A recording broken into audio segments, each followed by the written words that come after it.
कभी कभी ऐसा लगता है ना कि कुछ मुश्किलें पहाड़ जैसी हैं जिन्हें पार करना नामुमकिन है। आज हम एक ऐसी ही कहानी सुनेंगे जो सदियों पहले भारत के गुरुकुलों में शुरू हुई थी। ये वो जगह थी जहां छात्र सिर्फ किताबी ज्ञान नहीं बल्कि जिंदगी जीना सीखते थे। और वहीं एक ऐसा छात्र था जिसकी कहानी हमें सिखाती है कि असली ताकत लगातार कोशिश करने में छिपी होती है।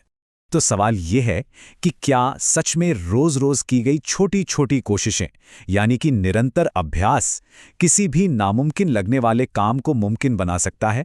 क्या ये वाकई इतना शक्तिशाली है? चलिए इस कहानी के जरिए इस सवाल का जवाब ढूंढते हैं। तो ये कहानी है वरदराज की। उसे भी बाकी बच्चों की तरह पढ़ने लिखने के लिए गुरुकुल भेजा गया था। वो अपने दोस्तों के साथ रहता था, खेलता था, आश्रम के काम भी करता था, लेकिन पढ़ाई लिखाई में वो सबसे पीछे था। अब देखिए फर्क कितना बड़ा था। जहां दूसरे छात्र गुरुजी के पढ़ाए श्लोक और पाठ झट से याद कर लेते थे, वहीं वरदराज के लिए ये सब किसी उलझे हुए धागे की तरह था। उसे कुछ समझ ही नहीं आता था। साल बीतते गए, उसके सारे दोस्त अगली कक्षा में चले गए, पर वरदराज वो वहीं का वही रह गया। और फिर हुआ ये कि धीरे धीरे आश्रम के दूसरे बच्चे उसका मजाक उड़ाने लगे, उसे मंदबुद्धि कहकर चिढ़ाने लगे। ये ताने उसे अंदर ही अंदर और ज्यादा तोड़ रहे थे और उसे यकीन होने लगा था कि वो सच में कुछ नहीं सीख सकता। लेकिन वरदराज के लिए सबसे मुश्किल वक्त तो तब आया जब उस एक इंसान ने भी उम्मीद छोड़ दी जिस पर उसे सबसे ज्यादा भरोसा था, उसके अपने गुरु ने।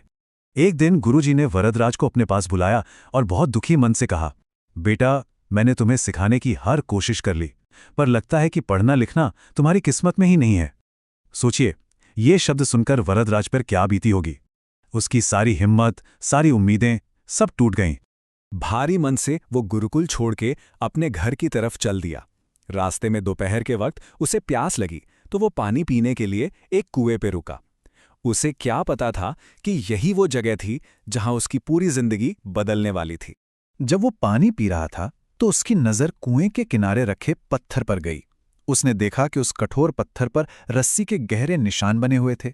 उसे बड़ी हैरानी हुई और उसने वहीं पानी भर रही कुछ महिलाओं से पूछ लिया कि ये निशान कैसे बने। उनमें से एक महिला ने मुस्कुराकर बहुत ही सीधी सी बात कही।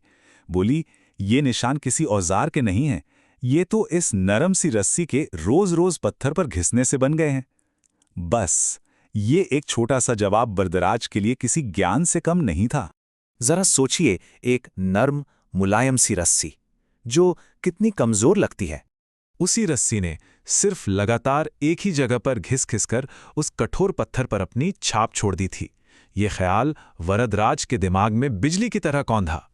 उसके मन में एक सवाल आया, अगर एक नरम रस्सी रोज-रोज की मेहनत से कठोर पत्थर को काट सकती है, तो क्या मैं लगातार अभ्यास से अपने दिमाग में विद्या नहीं बिठा सकता? बस, यह सोचते ही उसकी निराशा गायब हो गई और वो उसी पल वापस गुरुकुल की ओर दौड़ पड़ा। इस बार गुरुकुल में एक नया वरदराज लौटा था। अब वो सिर्फ मेहनत नहीं कर रहा था, बल्कि सही तरीके से मेहनत कर रहा था।